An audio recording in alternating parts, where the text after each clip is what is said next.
1 2 3 4 5 6 7 মানে একটা হাতের মধ্যে 7টা আঙুল। ও আমার সাথে মুসাফা করতে আসছে, তা মুসাফা করতে যে মানে হাত মিলতেছে না আমার না সত্য মানে এক হাত দিয়েছে, আমার কাছে মনে হচ্ছে কি দুই হাত নাকি। আসসালামু আলাইকুম রহমতুল্লাহ ওবরাকাতুহু। আলহামদুলিল্লাহ, আমরা শোয়েব সাহেবের মাদ্রাসায় আসছি। অলৌকিক একটা বিষয় আমাদের নজরে আসছে, বিশেষ করে এই যে আমাদের বাবাটা, ওর এক হাতে দুই কবজি, দুই ইসের মতো 1 2 3 4 5 6 7 8 9 10 11 12 13, স্বাভাবিকভাবে আমাদের 10টা আঙ্গুল, তার 13টা আঙ্গুল।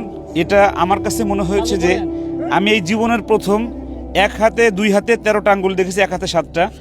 এ বিষয়ে একটু তাফসির শুনতে চাই আমাদের জুবাইরের কাছে। আগে যে তুমি একটা তাফসিরের কথা বলেছো, ওই তাফসিরটা একটু ছোট করে একটু বলো। ছোট করে বলতে চাই যে কুল্লা শাইইন আহসাইনাহু ফি ইমামিম মুবিন আই ফি কিতাবিম মুবিন। জুবাইর আহমদ আনসারী রাহমাতুল্লাহ একটা তাফসির করছিলেন, সেই তাফসিরের মানে ইয়াটা আজকে তাকে দেখে বুঝতে পারলাম যে যখন কোনো বান্দাকে ফেরেশতাদের মাধ্যমে আল্লাহ পাক তার রূপরেখাটা তৈরি করেন, তখন ফেরেশতা জিজ্ঞাসা করে আল্লাহ তাকে কিভাবে তৈরি করবো। তখন আল্লাহ লৌহ মাহফুজে 50,000 বছর আগে সে আকৃতি ধারণ করানো আছে, তার ছবি আছে।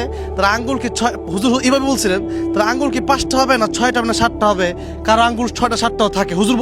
আনসারী হুজুর বলছিলেন, সেটা আমি আজকে বাস্তবে আনসারী হুজুরের এলাকায় এসে আমি দেখতে পারলাম। এখন দুনিয়ায় নেই, হুজুর নেই দুনিয়ায়, কিন্তু হুজুরের সেই ব্যাখ্যাটা, সেই তাফসীরটা আজকে আমার মনে পড়ে গেছে তাকে দেখে, যে আল্লাহ পাক লৌহে মাহফুজ যেভাবে রাখছে ফেরেশতা ঠিক তাকে ওইভাবেই বানায়। আমি সত্যি আজকে অনেক বেশি অবাক হলাম যে 1 2 3 4 5 6 7 মানে একটা হাতের মধ্যে 7টা আঙুল। মাশাআল্লাহ, মানে এসেছিলাম, দেখা যায়। হ্যাঁ এআইতে দেখা যায়, কিন্তু বাস্তবে প্রথম দেখলাম। তবে মহান রব্বুল আলামিন মানুষকে বিভিন্ন আকৃতি বানায়। দেখা যায় যে আমি দেখছি 6টা আঙ্গুল, কিন্তু 7টা আঙ্গুল কখনোই দেখি নাই। আজকে আমাদের সকলের প্রিয় শেখ সোহাইব আহমদ আশরাফি হাফিজাল্লাহ, ওনার মাদ্রাসায় এসে এমন একটা মানে অদ্ভুত একটা বিষয় দেখলাম। মাশাআল্লাহ, সত্যি আল্লাহ তাআলার শুকরিয়া আদায় করি। মানে নতুন একটা বিষয়। আমি আরেকটা বিষয় একটু, এখানে সোহাইব সাহেব আছে, আরো আমাদের গাজী ইয়াকুব আল ওসমানী সাহেব আছেন আমাদের সাথে। আমি সোহাইব ভাইয়ের মাদ্রাসার ছাত্র, ওনার চোখে পড়ে নাই, আমার চোখে পড়ছে। ও আমার সাথে মুসাফা করতে আসছে, তা মুসাফা করতে যে মানে হাত মিলতেছে না আমার